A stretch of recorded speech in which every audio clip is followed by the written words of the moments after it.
Good evening, everyone. So finally, the wait is over. The cat is coming out with the answer key. So the answer key will be available from 10 a.m. You can see over here, 10 a.m. on December 8, and this will be available till 11th December, 5 p.m.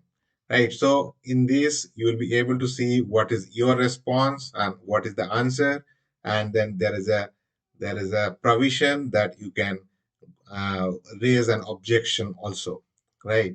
So be ready, right? And then log into your own account. So basically, you need to log into your own account, and through your own account itself, you'll be able to see what are your responses and what are the answers which are published by CAT authority.